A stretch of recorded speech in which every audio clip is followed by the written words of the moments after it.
Salut les détectives, je vais vous parler aujourd'hui de l'histoire du cannibale de Milwaukee, c'est-à-dire Jeffrey Dahmer. Jeffrey Dahmer est né à Milwaukee, au nord des États-Unis. Il est issu d'une famille plutôt bourgeoise. Il est né de Joyce Annette et de Lionel Dahmer. Sa mère était formatrice en bureautique et son père était étudiant à l'université en chimie. Quand il était jeune, Jeffrey n'a jamais eu l'attention de ses parents. C'est-à-dire que son père buvait régulièrement et sa mère essayait de sortir de dépression. Et comme tous les couples, il y avait des disputes qui arrivaient régulièrement. Mais en vrai, son entourage le pensait plutôt assez énergique, assez heureux. Mais suite à une opération qu'il a eue suite aux soucis avec ses parents, il commença à se renfermer sur lui-même.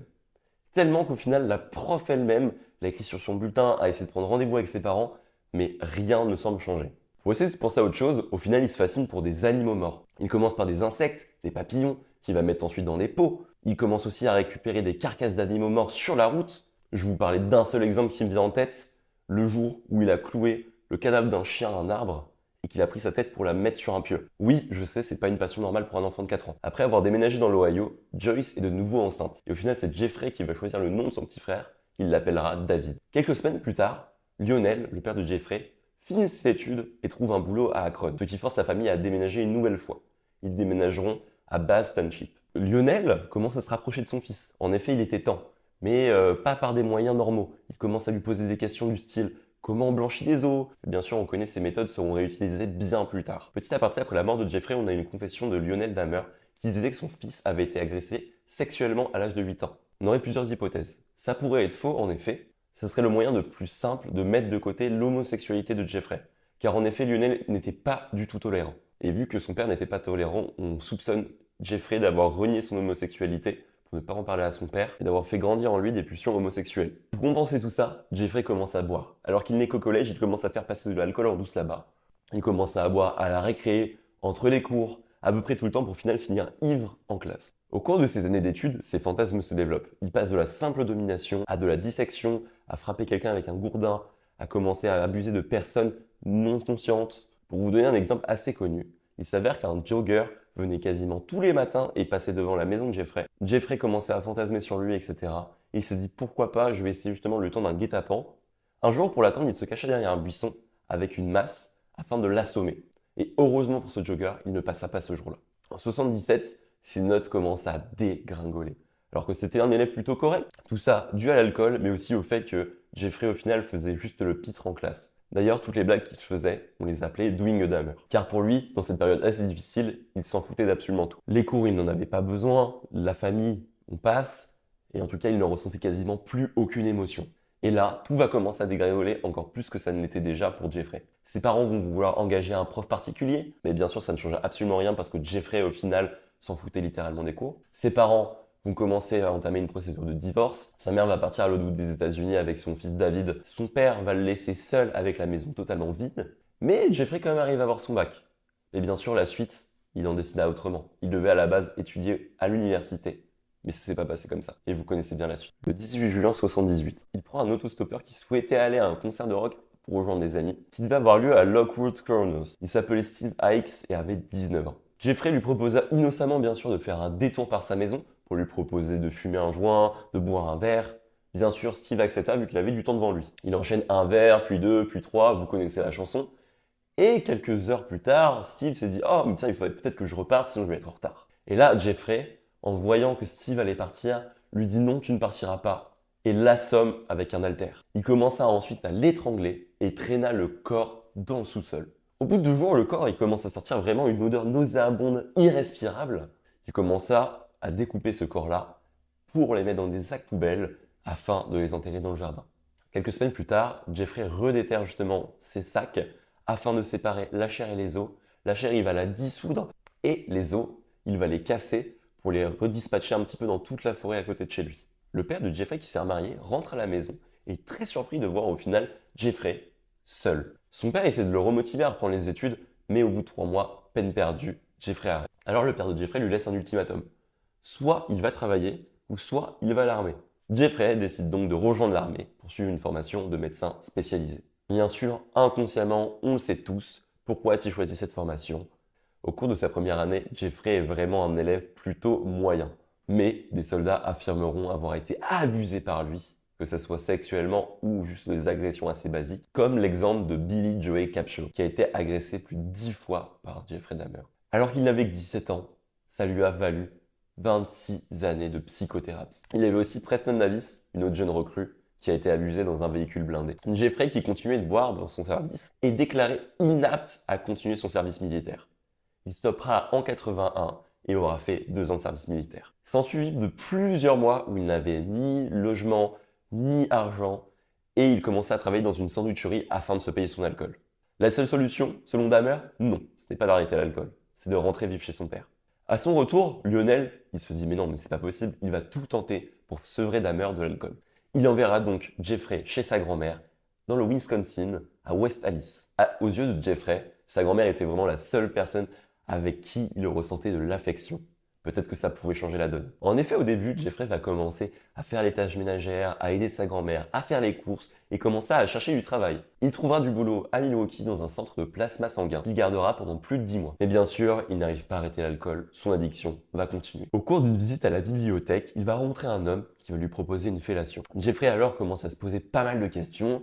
Et là, va commencer peut-être à assumer un peu plus son homosexualité. Il va commencer à fréquenter des bains publics, des bars gays, afin de rencontrer des personnes et s'adonner à ce genre de pratique. Après qu'une dizaine de personnes soient plaintes, il est alors blacklisté de ces bains publics. Car en effet, apparemment, il faisait boire un mélange d'alcool et de somnifères à ses victimes. Puis il commença à fréquenter d'autres bars, des boîtes, des hôtels, afin de pouvoir mettre la main sur le plus de victimes possible. En août 86, il est arrêté par la police après s'être masturbé devant 2 enfants de l'âge de 12 ans. Il admet l'infraction, il est déclaré coupable et doit faire 1 année de liberté surveillée, avec l'obligation d'aller voir un psy. Sauf que Jeffrey, il n'a pas apprécié ça. Et là, le massacre va commencer. 20 novembre 87. Steven Tuomi. Il s'agit d'un homme plutôt normal, de l'âge de 25 ans, originaire du Michigan. Il se rencontre dans un bar, quelque chose d'assez classique, d'assez basique, et Jeffrey lui propose de le suivre jusqu'à l'hôtel Ambassador. En arrivant, il a déjà loué une chambre, ils vont monter à l'étage et il lui propose son dernier verre.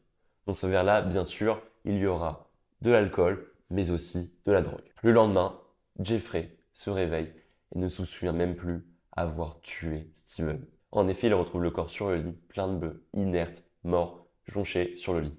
On confirmera qu'il a bien été tué, étranglé et violé. Pour se débarrasser du corps, vu qu'il est dans un hôtel, Jeffrey va chercher une valise, afin qu'il puisse transporter le corps chez sa grand-mère et pouvoir dissoudre la chair et casser les os. Sauf que, contrairement au premier meurtre, il garda le crâne afin de s'en servir pour ses besoins personnels. Son mode opératoire va être le même quasiment pour tous les meurtres. Il va s'articuler en 4 points. D'abord, il s'agit d'accoster la personne, trouver des victimes assez faibles d'esprit qui pourront potentiellement accepter. Ensuite, il va vouloir droguer la personne, donc soit à base de somnifères ou soit directement des drogues un peu plus consistantes. Puis, il va violer la personne et la tuer. Et enfin, il va faire disparaître le corps en broyant ses os et en dissoudant sa chair. 20 janvier 88, James Dockstator. James est un jeune garçon prostitué de l'âge de 14 ans. Jeffrey va lui proposer $50 pour poser pour des photos nues. Arrivant à l'hôtel, il se livre à des relations sexuelles, avant que Jeffrey ne drogue le garçon, puis l'étrangle. Il va laisser le corps de cet homme durant 1 semaine sur le sol de la cave, puis il le fit disparaître et gardera seulement son crâne. 24 mars 88. Richard Guerrero. Il rencontre un jeune homme bisexuel aux abords d'un bar gay qui s'appelle le Phoenix. La même chose va se produire. Il va le ramener chez sa grand-mère, le droguer, le violer et le tuer. Le corps sera démembré dans les 24 heures qui suivent. 23 avril 88. Une personne dont on ne sait pas le nom. Jeffrey, pour l'appâter, lui proposa juste un café et des friandises. Mais l'homme accepta. La drogue était disposée dans son café, mais à ce moment-là, la grand-mère de Jeffrey l'appelle. Pour ne pas se faire prendre, il décide de le laisser partir et lui laisser la vie sauve. Sauf qu'à ce moment-là, c'est sa grand-mère, elle en a marre. À chaque fois, il ramène de nouveaux hommes, différents les uns des autres. Elle se pose des questions. Et en plus de ça, il y a les odeurs bizarres, forcément les cadavres qui se décomposent, les odeurs nauséabondes. La grand-mère les sent. Elle décide donc d'exclure Jeffrey de la maison. Jeffrey se retrouvant à la rue. Au final, quelques semaines plus tard, Jeffrey arrive à retrouver un appart à Milwaukee. On se demande comment il a réussi. 26 septembre 88. À peine 24 heures après avoir déménagé, Jeffrey commence déjà à avoir des problèmes avec la police. Il a essayé d'attirer un jeune homme qui s'appelle Kayson Sintapompphon avec des friandises, parce que c'était un enfant, et au final, pour lui proposer de poser nu directement chez lui. Mais Kayson comprit un peu le subterfuge et réussit à s'enfuir pour prévenir la police. Il fut interpellé le lendemain et parti en prison pour 1 semaine, mais il a été libéré avec caution. L'assistant du procureur proposait 5 ans de prison à Jeffrey. Mais Jeffrey ne comprenait pas, parce que pour lui, le seul problème de cette affaire, c'était qu'il avait choisi une victime trop jeune. Il sera mis en étude par 3 psychologues qui arriveront au fait qu'il est manipulateur et évasif concernant ses actes. On lui propose de l'hospitaliser et de subir un traitement intensif et limite obligatoire pour cette personne. Mais bien sûr, nous avons aussi l'avocat de la défense, Boyle qui va justement défendre Dahmer en disant qu'il n'est pas maître de ses moyens, qu'il est malade et qu'il ne peut pas aller en prison. Sauf que là, Jeffrey, moment inattendu, va prendre sa défense. Il va commencer à parler devant toute l'assemblée. Il va dire, je cite, ce que j'ai fait est très grave, je me suis jamais retrouvé dans cette situation avant. Même après tout ça, il fut quand même déclaré coupable en janvier 89. Il fut condamné à 5 ans de mise à l'épreuve. Qu'est-ce que ça, mise en épreuve? Il n'aura pas à avoir d'amende ni à prendre de peine de prison, mais il sera réglementé par des obligations et des interdictions qu'il devra suivre sous peine d'aller en prison. Il devra aussi faire 1 an et demi en maison de correction en semi-liberté car il voulait justement continuer son travail à côté de ça.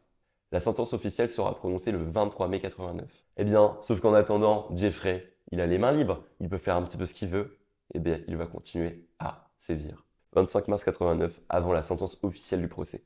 Anthony Sears. Ce soir-là, Jeffrey sortit en bar où il rencontra Anthony et Connor, 2 amis, mais il se rapprocha beaucoup plus d'Anthony. Il se rapprocha tellement de lui jusqu'à lui proposer un verre chez sa grand-mère. Alors pourquoi aller chez sa grand-mère alors qu'il a son appartement? Eh bien, il soupçonnait justement les flics d'avoir mis sous écoute son appartement et sous surveillance, bien sûr. Après l'acte sexuel, Jeffrey lui propose un verre. Sûrement peut-être rempli de somnifères, car Anthony s'endort quelques minutes après. Sauf que bien sûr, ça laisse le champ libre à Jeffrey. Il va prendre un scalpel et découper les parties génitales d'Anthony. On les retrouvera 2 ans plus tard dans son appartement. Nous savons du coup que la sentence a été prononcée en mai. Au final, il ne fera que 10 mois de maison correctionnelle. Il est sorti pour bonne conduite. 20 mai 90. Raymond Smith. Cette scène va se passer au club 219. Raymond, qui venait d'arriver à Milwaukee, ne connaissait personne, n'avait pas d'amis. Il avait besoin de faire des rencontres, sauf que malheureusement pour lui, il tombera sur Jeffrey Dahmer. Jeffrey lui proposa de poser nu, contre de l'argent, et naturellement Raymond accepta. Il fut à la suite de ça drogué, puis étranglé, rebelle. Nous savons qu'il a eu des relations nécrophiles après l'avoir tué, et en plus de ça, il aurait démembré le corps afin d'en faire des photos Polaroid. Ces photos seront retrouvées dans l'appartement de Jeffrey, ainsi que le crâne de Raymond. Mais Jeffrey ne réussit pas tout le temps ce qu'il entreprend. Le 27 mai 90, il ramène un homme chez lui. Il lui sert un verre, etc. Bien sûr, forcément, avec de la drogue.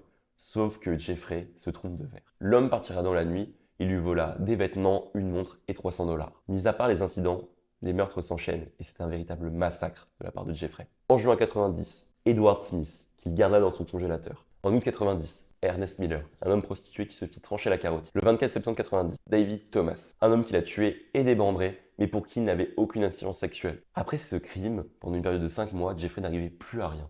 Il n'arrivait pas à attirer ses victimes, ce qui l'a rendu un petit peu dépressif et il réfléchissait au suicide. À partir de début 91, les meurtres vont s'enchaîner. En février 91, Curtis Strother, un étudiant qui trouva un arrêt de bus qu'il ramena chez lui. 7 avril 91, Errol Lindsay, à qui il a percé le crâne pour y rentrer de l'acide chlorhydrique. 24 mai 91, Tony Hughes, qu'il rencontra au club 219 qui était sourd et muet. Il communiquait par papier. 26 mai 91, Conrad Cynthia Somphone. Comme Errol, il essayait à lui trouver le crâne pour lui rentrer de l'acide chlorhydrique. Malheureusement pour Jeffrey, Conrad se releva et partit. Jeffrey le suivit, mais des voisins ont aperçu la scène et appelèrent la police. Ils se font contrôler par la police, sauf que Conrad est pris pour l'amant de Dahmer. Sauf qu'il est laissé rentrer à l'appart. Et Conrad sera tué ce soir. 30 juin 91, Matt Turner, rencontré dans une gare routière. 5 juillet 91, Jeremiah Weinberger, qu'il a rencontré dans un bar à Chicago. Il a essayé de lui mettre de l'eau chaude dans le crâne. 15 juillet 91, Olivier Lassie, à qui il fit perdre connaissance avec du chloroforme. Il appela son boulot pour lui donner un jour de congé. 19 juillet 91, Joseph Brett Hoff. Il l'étrangla et le laissa sur le lit. Son arrestation. Le 22 juillet 91, Jeffrey, pris de folie, proposa à plus de 100 hommes de le rejoindre chez lui dans son appartement. Que ce soit pour prendre des photos, que ce soit aussi pour boire un verre, mais pas que. Tracy Edwards finit par accepter. En rentrant dans l'appartement, il sent cette odeur nauséabonde, cette odeur irrespirable de cadavre en décomposition. Et il voit aussi les boîtes d'acide chlorhydrique qui sont vides sur le sol, donc il ne comprend pas trop. Bien sûr, Jeffrey a les excuses à tout. Il prétend que c'est juste pour nettoyer des briques. Après quelques minutes de conversation, Jeffrey le menotte et l'emmène dans sa chambre afin de poser nu pour lui. Tracy, qui a compris la merde dans laquelle il était, commença à être gentil avec Dahmer. Commença justement à lui proposer une fellation, ce genre de choses, mais ça ne marcha pas. Il essaya une toute autre manière. Il lui dit qu'il avait besoin d'aller aux toilettes. Tracy se lève, car Jeffrey accepte, et donne un énorme coup pour assommer Jeffrey. Il perd l'équilibre, ce qui lui permet de fuir.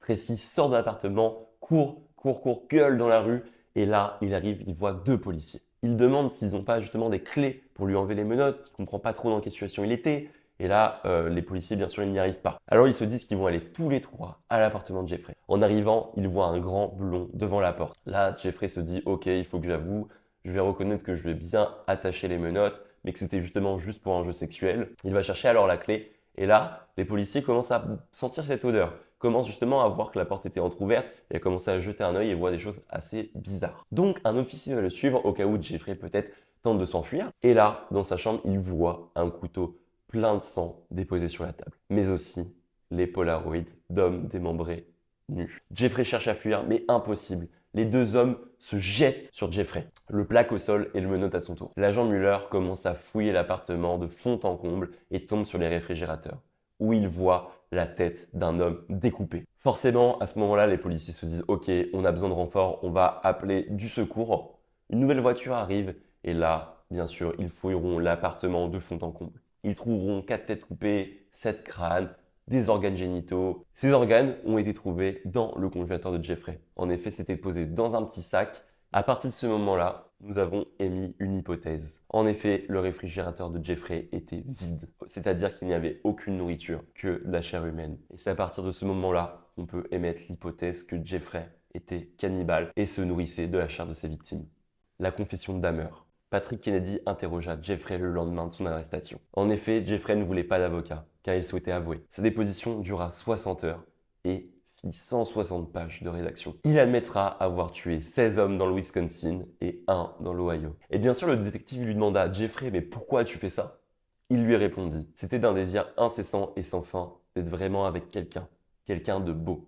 Cela remplissait mes pensées de la journée. » Le procès commencera le 30 janvier 92. Mais il se porta aussi sur ses facultés mentales. Est-ce qu'il était malade? Est-ce qu'il était atteint d'un certain trouble qui pourrait expliquer ces meurtres? L'accusation affirme que ces troubles n'ont pas privé le tueur en série de commettre tous ces meurtres. Tandis que la défense parle, elle, de pulsions que Jeffrey ne pouvait pas contrôler. En effet, le docteur Fred Berlin affirme que Jeffrey n'était pas maître de ses actes et qu'il était atteint de paraphilie. Il s'agit d'avoir des fantasmes ou des comportements sexuels fréquents. Tandis que Fred Fosdell, lui, dit que Jeffrey était quelqu'un de manipulateur rusé et qu'il avait tout prémédité à l'avance. D'autres personnes pensaient aussi qu'il tuait pour éliminer son homosexualité. Et certains pensaient que ces crimes étaient commis sous alcool, ce qui lui permettait de se désinhiber. Le verdict. Le 15 février, Jeffrey est jugé saint d'esprit pour les 17 meurtres qu'il a fait. Il est condamné à une peine de réclusion à perpétuité pour 2 chefs d'accusation